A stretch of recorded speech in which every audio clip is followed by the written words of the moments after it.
네, 반갑습니다. 네, 반갑습니다. 우리 계속해서 에스라에 이어서 느헤미야에 네. 대해서 함께 살펴봅니다. 오늘 느헤미야 1장부터 6장까지 우리 목사님께서 또 인도해 주시면 감사하겠습니다. 네, 네. 고맙습니다.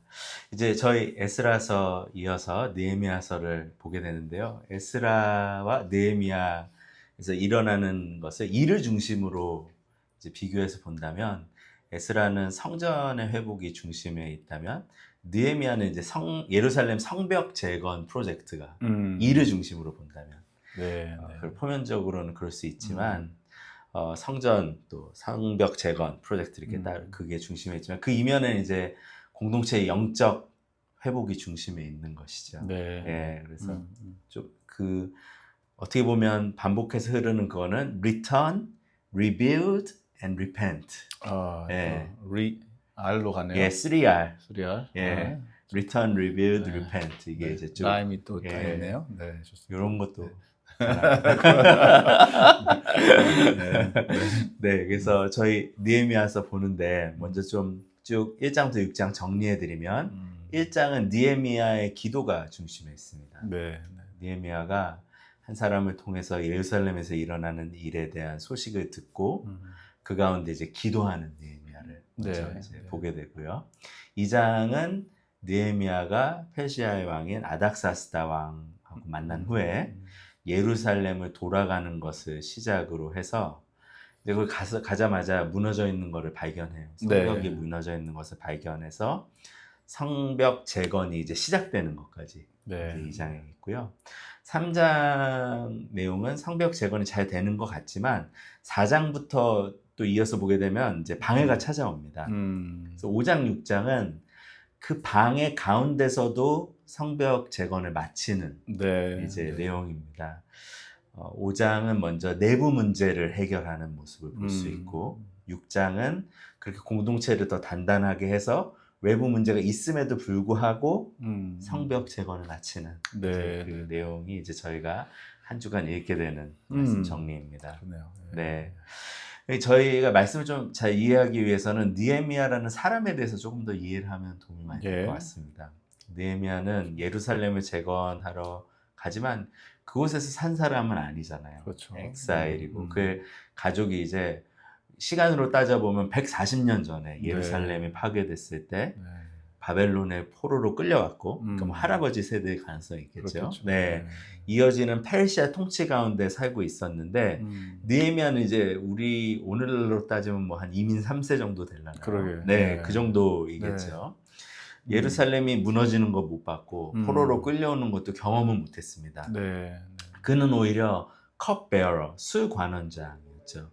그래요. 예, 느헤미야서가 알려주는데, 그러니까 이렇게 왕의 술 이렇게 먼저 해보는 사람인가? 예, 이렇게 시음하는 사람. 예, 시음하는 사람 정도로 나도 하고 싶다. 뭐 김이상궁. 예, 그렇죠. 김이상궁. 그렇죠. 예전에 그렇게 생각할 수 있지만 가볍게 들릴 수 있지만 그 당시에 이제 술 관원장들은 술 관원은 굉장히 높은 포지션이었다. 왕의 최측근이잖아요. 네, 그렇죠. 모든 걸 다 먼저 자기가 검사하고 생명을 내놓고 왕을 지켜야 되는 그렇죠. 그런 존재였죠. 네, 왕들이 또 항상 생명의 위협을 받는 존재였기 때문에 가까이 있는 사람들, 가장 신임을 받는 사람 중에 이제 한 명이었다. 요셉 다니엘과 같이 굉장히 높은 자리에 있는 사람이었다. 근데 그렇게 이제 그 사람에게 한 형제가 와서 페르시아로 와서 예루살렘의 사람들이 어떤지를 물어봐요. 느헤미야가. 근데 듣는 소식이 성벽이 무너지고 문은 불타고 사람들이 이제 괴롭힘을 당하고 있다라는 얘기를 듣고 이 사람이 큰 슬픔에 빠집니다. 굉장히 이해할 수 없는 사람이에요, 어떻게 보면. 저 같으면 좀 편안한 삶을 살 것 같거든요. 왜냐면 이미 많이 떨어졌고 또 새로운 곳에서 높은 자리에 올랐잖아요. 안정됐잖아요. 그럼에도 불구하고 이 사람은 왜 울었을까? 그 우는 모습 자체가 알려주는 것이 있는데 이 사람이 이방 땅에 살고 있지만 하나님의 백성으로 살아가고 있었다라는 것을 알 수 있습니다. 특별히 1장은 핵심장은 아니지만 그의 기도가 참 우리가 배워야 되는 기도가 아닌가 생각이 많이 들어요. 그래서 먼저 느헤미야가 기도할 때 회개의 기도를 합니다. 회개의 기도를 하는데 이스라엘이 지은 죄를 회개하면서 기도해요. 음. 자신이 마치 이스라엘을 책임지는 사람인 것처럼. 그래요. 네, 네. 음. 그래서 먼저 이걸 생각하면 느헤미야의 모습을 생각하면 저희 공동체에도 교회에도 이런 사람들이 필요하다. 네. 세상에서 일어나는 일, 또 교회에서 일어나는 일을 보면서 그것이 나의 죄이고 그 죄를 가지고 하나님께로 돌아서는 네, 그 한 네. 명의 기도자가 필요하다라는 네. 것. 공동체의 죄를 끌어안고 기도할 수 있는 사람, 느헤미야입니다. 그래서 이제 핵심장인 2장으로 가게 되면은요, 느헤미야는 이제 왕하고 만난 후에 예루살렘으로 돌아가게 됩니다. 네.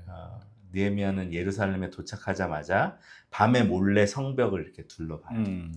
그리고 철저하게 현실을 살피는 거죠. 네, 네. 예, 사람들이 얘기해 주는 것, 어떻게 보면 커버되어 있는 게 아니라 그냥 그 현실을 마주한 후에 그대로 자기가 확인하는 거죠.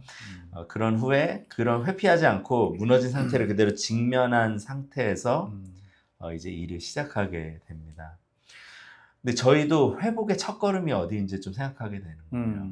회복의 첫걸음은 우리의 무너진 곳을 피하지 않고 회피하지 않고 그것을 그대로 직면하는 것부터 시작된다. 예, 우리 신앙생활 속에서도 무너진 부분을 정직하게 바라봐야 된다. 무너진 기도가 있다면 기도가 다시 세워지는 일이 있어야 되고 또 우리 예배 자세가 무너져 있는 부분들이 있다면 그 첫사랑을 가지고 하나님께 나아갔던 그 마음이 아니라면 그 무너진 곳에서부터 우리가 외면하지 말고 직시하면서 돌아서야 된다. 네. 네. 그러네요. 예수님은 그러셨어요. 예수님이 이 땅에 오셨을 때 우리의 죄와 상처를 직면하셨어요. 네. 십자가에서 또한 그것을 그냥 기도하셨는 정도가 아니라 그 죄의 문제를 가지고 죄악의 무너짐을 짊어지고 십자가로 가셨죠. 그러니까 그냥 단지 예수님이 우리의 죄를 용서하기 위해서 십자가에서 돌아가셨습니다. 이렇게 그치는 게 아니고 예루살렘에 들어오시는 과정들을 이렇게 살펴보면 네. 예루살렘을 보시면서 통곡하시고 네, 맞아요. 괴로워하시고 네. 눈물 흘리시고 네. 예루살렘아 예루살렘아. 맞아요. 네. 그러니까 그러한 아픔들을 껴안으신 거죠. 네. 공동체의 아픔을 먼저 본인이 직면하시고 보시고 네. 자기의 아픔으로 네. 나의 슬픔으로 그리고 그 무게감을 자기 어깨에 짊어지시고 돌아가시는. 맞습니다. 네. 네. 어떻게 보면 진정한 느헤미야는 예수님이시죠. 그러네요. 네. 네. 그래서 이 예수님이 그 일을 하심으로 말미암아서 우리에게 회복의 길을 열어주셨어요. 이 예수님이 가져온 회복을 믿는 믿음으로 그래서 사실은 저희는 우리 삶의 문제를 직면해야 돼요. 네, 네. 네. 우리 스스로 무너진 곳을 보고 이제 내가 회복해야 되겠다라는 게 아니라 무너진 곳을 봤을 때 예수께서 이것에 대한 문제와 심판과 모든 것을 짊어지시고 가셨지. 네. 그것을 믿고 하나님께 돌아설 때 네. 진정한 회개와 회복의 길이 이제 시작된다. 그러네요. 네, 라는 것이죠. 또 2장에서 약간 볼 수 있는 거는요, 하나님의 백성들이 함께 일어난다라는 것입니다. 느헤미야가 백성한테 말하거든요. 2장 17절인데, 자, 우리가 다시 성벽을 건축하여 우리가 네. 합니다. 백성은 응답합니다. 일어나 건축하자. 그래서 하나님의 백성은 혼자가 아니라 공동체로 함께 회복의 사역에 동참해야 된다라는 거. 그래요. 네. 그래서 우리 신앙이요. 생각해 보면 우리 신앙은 항상 개인의 경건으로 그칠 때가 많아요. 내 신앙이 무너졌는데 회복해야 될 것 같습니다. 그러면 내가 개인적으로 뭐 해야 되고 뭐 해야 되고 중요합니다. 네. 거기가 분명히 시작점인 거 맞죠. 그러네요.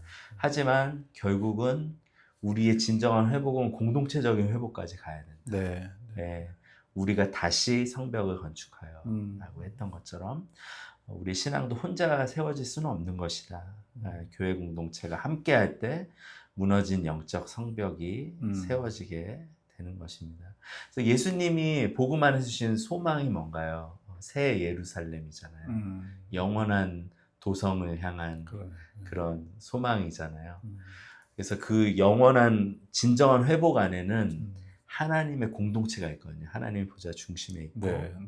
그 하나님을 중심으로 함께하는 사람들. 그러기에 예수님이 주신 소망도 공동체적인 회복까지 가야 된다라는 거. 예, 저희가 꼭 기억했으면 좋겠습니다. 그래서 사랑하는 여러분, 내 삶의 무너진 부분을 가지고 주님께 나아가시고 십자가에서 그 무너진 부분에 대한 책임을 지신 예수님을 바라보십시오.